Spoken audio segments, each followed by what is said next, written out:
ஆண்டவர் TMX முறுக்கு கம்பிகளின் அரசன்.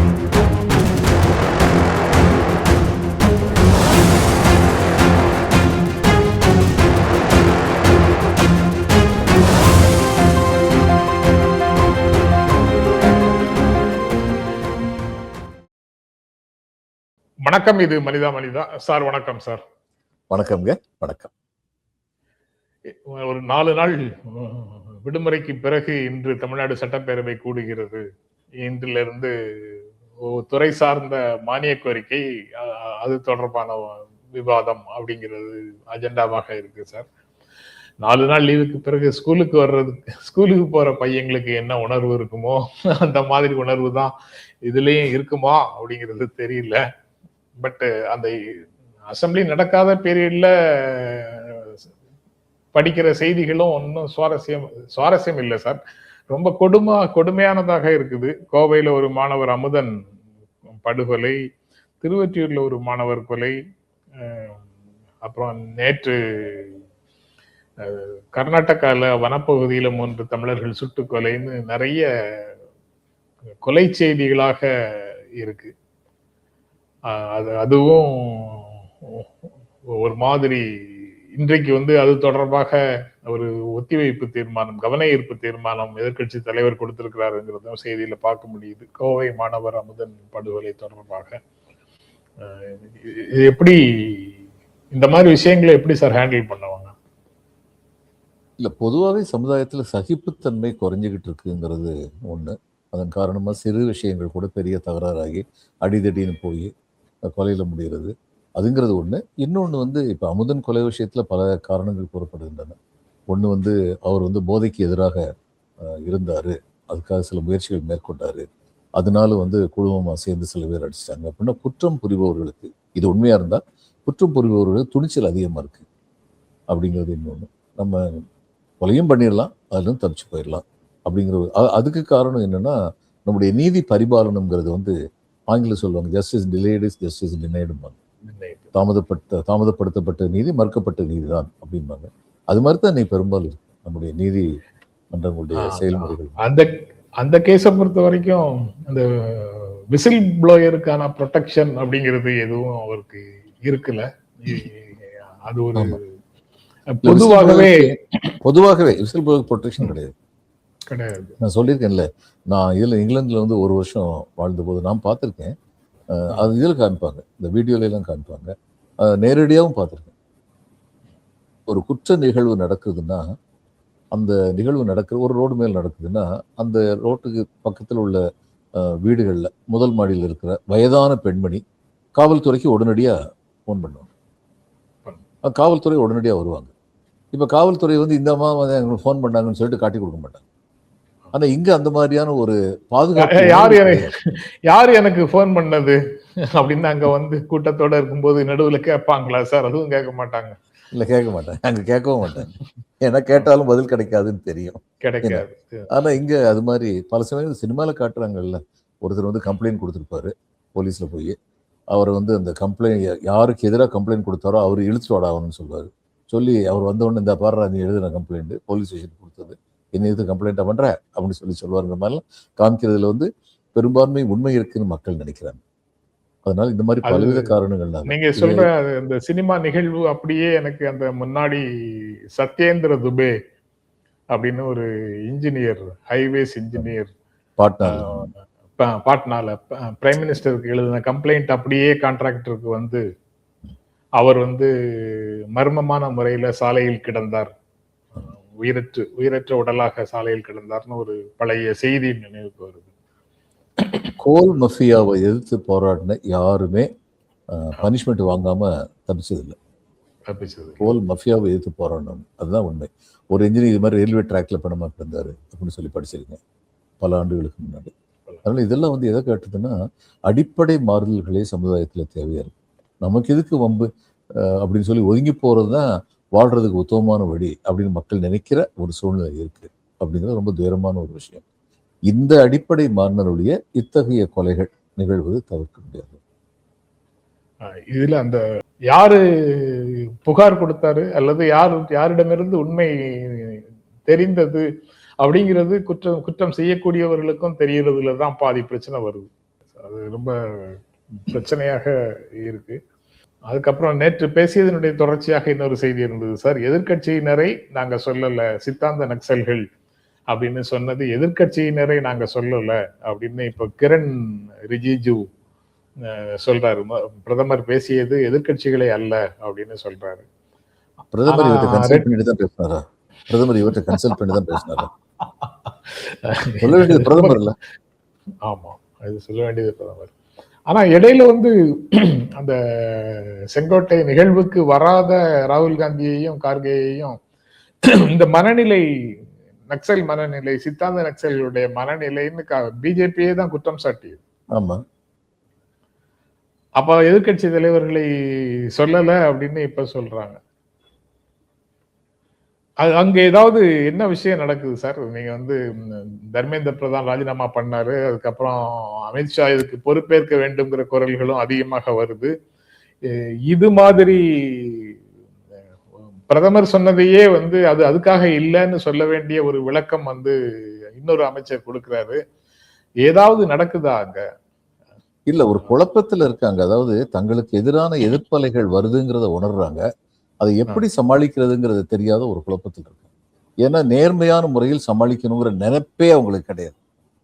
இந்த குறைகளை எல்லாம் தீர்க்க வேண்டும் அப்படின்னா தான் நமக்கு எதிரான எதிர்ப்பலைகள் குறையும் அப்படிங்கிற நினைப்பு கிடையாது.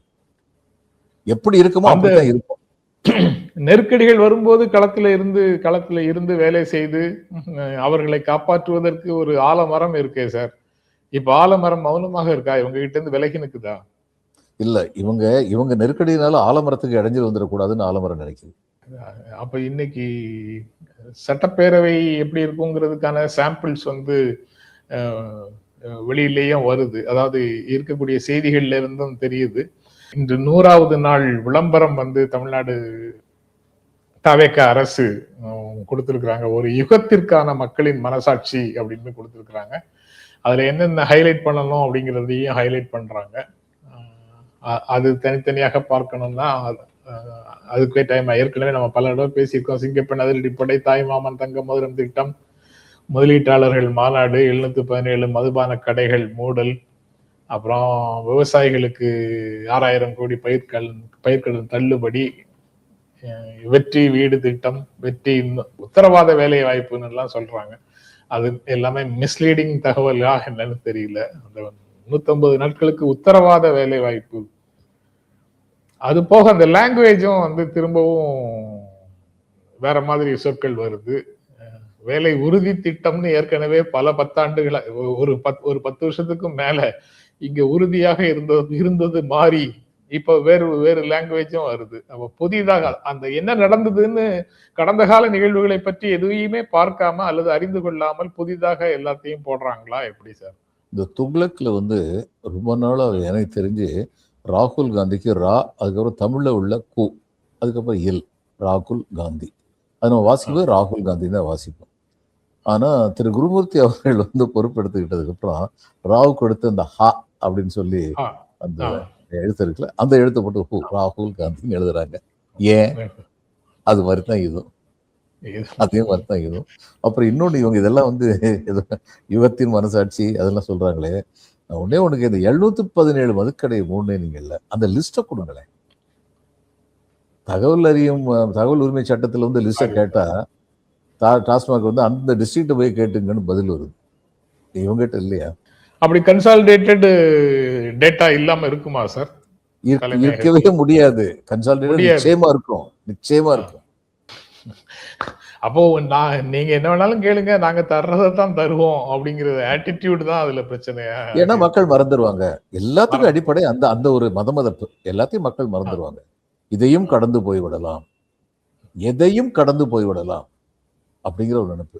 அது அப்படி நரேந்திர மோடி என்ன செய்யறாரோ அதே தான் இவங்களும் செய்யறாரு. இதற்கு முன்னால டிஎம்கே ஃபைல்ஸ், ஏடிஎம்கே ஃபைல்ஸ் எல்லாம் அனுப்புறேன்னு சொன்னாரு. ஆனா ஒன்னும் அதுல பெருசா வந்த மாதிரி தெரியல. எல்லாருக்கும் தெரிந்த பல தகவல்களை ஒரு ஃபைல்ஸ் ஒரு பெரிய பெயரோட ஊடகங்களின் ஆதரவோட அண்ணாமலை பரபரப்பாக வெளியிட்டதை போல இப்ப திரும்பவும் சொல்றாரு சார். தமிழ்நாடு அமைச்சர்கள் லஞ்ச ஊழலில் இறங்கி விட்டார்கள், அதற்கான ஆடியோ ஆதாரம் என்கிட்ட இருக்கு அப்படின்னு எல்லாம் சொல்றாரு. ஆதாரம் இருக்குன்னா கொடுத்துட வேண்டியது தானே சார், எதுக்கு அந்த டைம் கொடுக்குறாங்க எல்லாரும்? எல்லா கட்சிகளுமே முதல்ல அப்படித்தான் சொல்றாங்க. முதல்ல ஒரு போடுறாங்க, ஒரு துண்டு எடுத்து போட்டுட்டு ரியாக்ஷன் பார்த்துட்டு தான் அதுக்கப்புறம் ஆடியோவோ வீடியோவோ அல்லது டாக்குமெண்ட்ரி எவிடன்ஸோ அதையெல்லாம் வெளியில கொடுக்கறதா வேண்டாமாங்கிற முடிவை அதுக்கப்புறம் தான் எடுத்துக்கிறாங்க.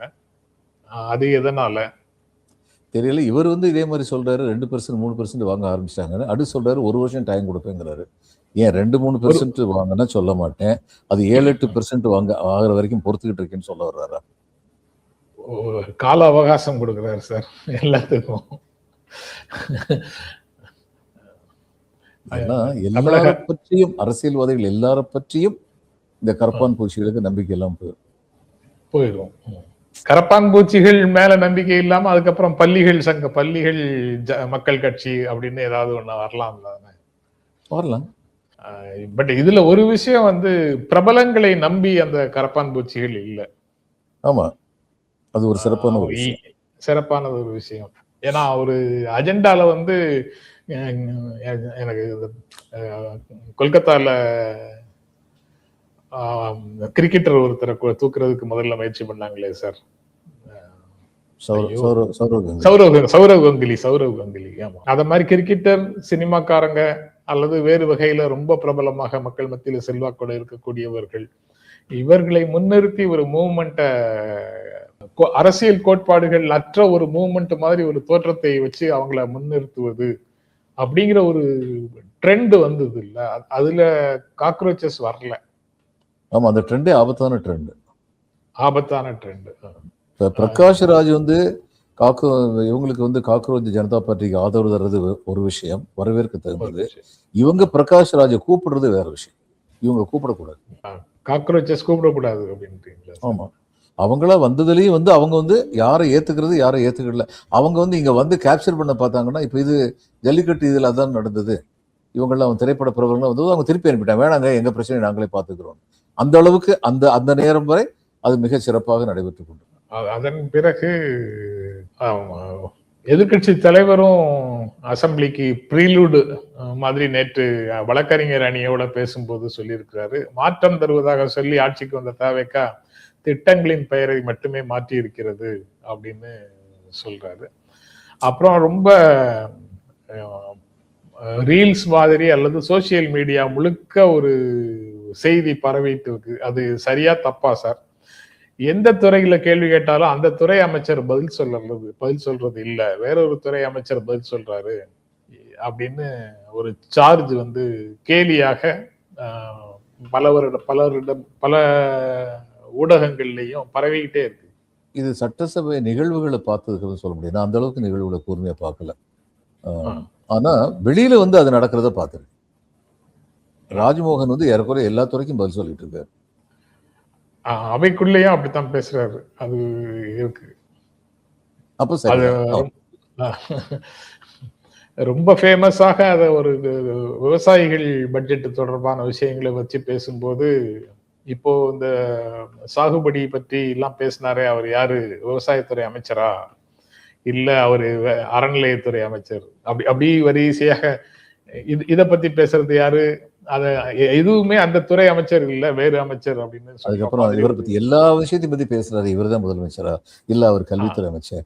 ஒண்ணுமே பேசாம ஒருத்தர் உட்கார்ந்துட்டு இருக்காரு, அவர் யாரு? அவர் தாங்க முதலமைச்சர் அப்படின்னு சொல்லி போட்டிருந்தாங்க. அப்படின்னு அது அந்த பேப்பர் எல்லா ஊடகங்கள்லயும் சுத்தி அந்த கருத்தை ரொம்ப ஈஸியாக மக்களிடத்துல கொண்டு சேர்த்துடுச்சு. அதனுடைய எதிரொலி இப்போ மானிய கோரிக்கைன்னா அந்த துறை அமைச்சர் மட்டும் தானே சார் அதை பத்தி பேச வேண்டியது இருக்கும்? அவர் மட்டும் தான் பேசணும், அவர் மட்டும் தான் பதில் சொல்லணும்.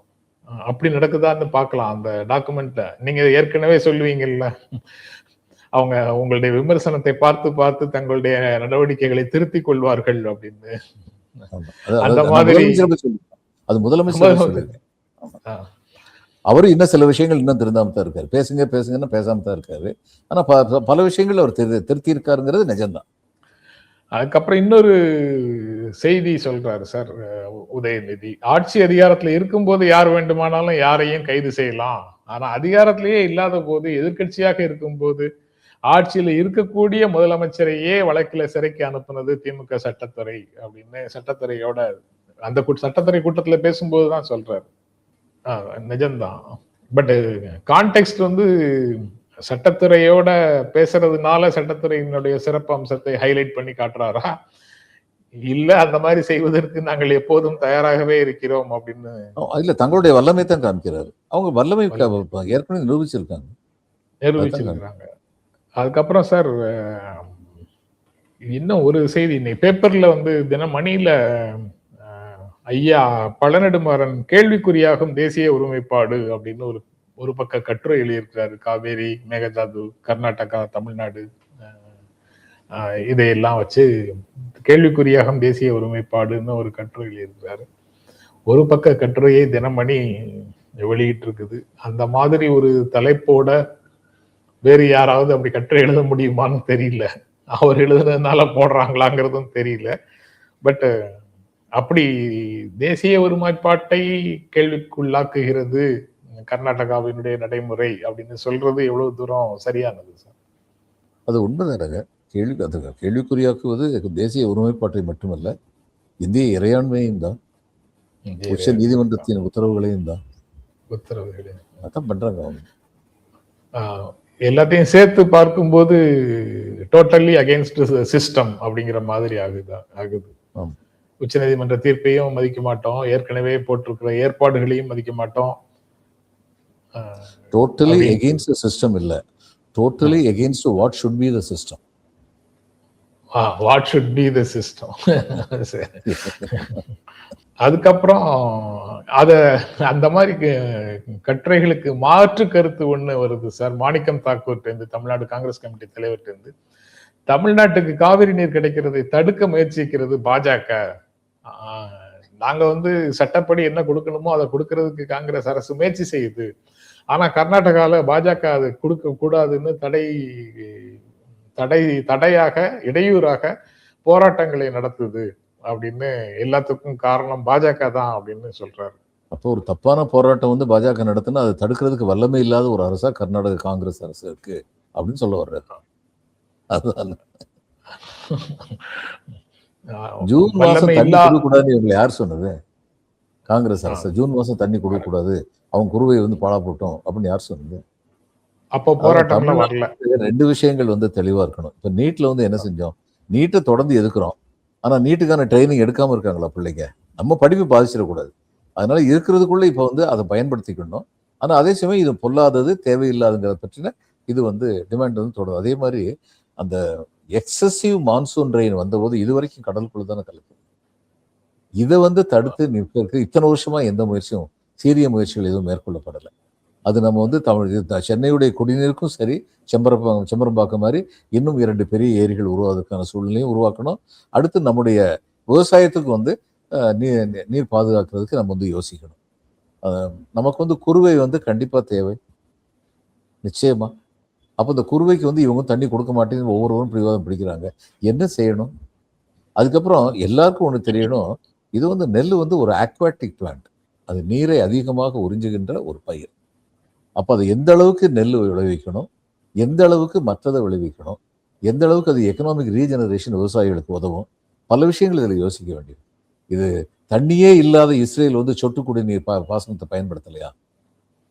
அதனால நம்ம எல்லா வழியும் பற்றி நம்ம யோசிக்கணும்னு சொல்லி நான் நம்முடைய உரிமைகளை விட்டுத்தரணும்னு சொல்ல, உரிமைகளுக்காக தொடர்ந்து போராடணும். அதே சமயம் மாற்று வழிகள் என்னங்கிறத பற்றி நம்ம யோசிக்கணும். ஓகே சார், நாளைக்கு தொடர்ந்து பேசுவோம் சார். ரொம்ப நன்றி. வணக்கம். வணக்கம்.